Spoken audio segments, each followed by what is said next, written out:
In the breathtaking landscape of the East African region resides a community deeply rooted in tradition and resilience, the Maasai people. To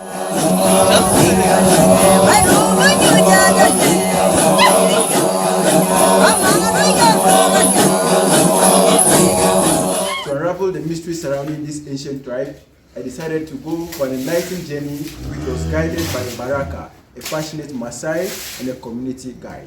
My name is Baraka, and I'm a Maasai living here in Ngorongoro, and I'm working here in Highland as a community guide, and I'm actually taking people to the cultural activity and hiking as well. So I'm well familiar about the area. Baraka, a native of the region, exudes an infectious enthusiasm for sharing his culture with the world. As we trekked through the terrain, he amused me with tales of the Maasai's origin and their remarkable way of life. Because, the Maasai, they were not here before, like 100 years ago. It's just like different speculation of the people that the Maasai people are originated from somewhere like Israel, that they have come across some of the political border and until they are come in Kenya, and some of them they come across the river Nile, and that's why they call them Nilotic people.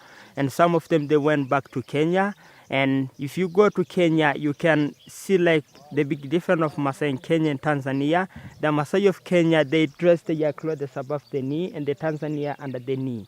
And like the Kenyan people, they like the red color, while the Maasai people, they like the white, color of their, jewelries.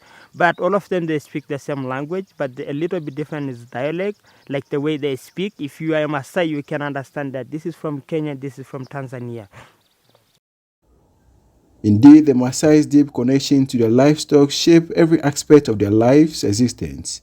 However, their way of life has encountered challenges over time, particularly during colonial rule.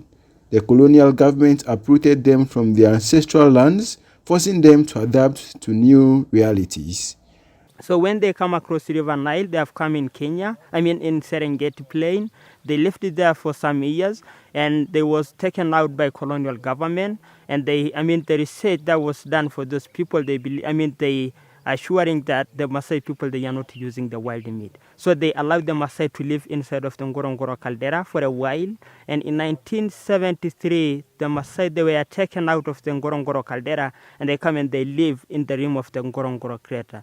But for that time, the Maasai were real nomadic, and they are only depending on livestock like goat, cows, and sheep.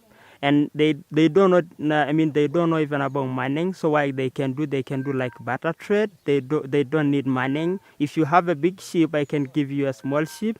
Or if you have a small cow, I can give you a big cow.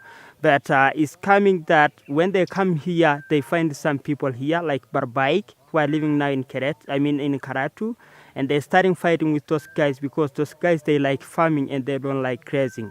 So like the Maasai, they like grazing and they don't like farming. So it was opposing each other. So the Maasai, they were fighting with those guys, and they chased those guys out of Ngorongoro and they went to Karatu. As we continue our journey, Baraka revealed how modern influences began to shape the Maasai society. However, this cultural exchange hasn't come without challenges. Baraka recounted clashes with settled communities over land issues, highlighting the tension between traditional grazing practices and modern agricultural practices. So after that, the Maasai, they were like changing a little bit due to the interference of different people, like in hotels, and they started cultivating some small places, like small-scale agriculture. And then they started doing that, and a time, the agriculture is becoming bigger and bigger. But in 2009 was stopped by the conservation because like everybody need a piece of land for cultivation. So like the typical Maasai, they depend on it for the livestock. Despite these challenges, he remained steadfast in his commitment to preserving the Maasai culture. Well, I like to live with my family, and I like to keep my culture as well. And it's just like if you don't have a job at town, you cannot live at town because you need to have like a lot of things. Money to rent the house and buying the food. But if you come here in Maasai land, it's like each and everything is a little bit cheaper because you don't have to buy a lot of things. You don't have to rent the house. So I didn't have like a job to live in town.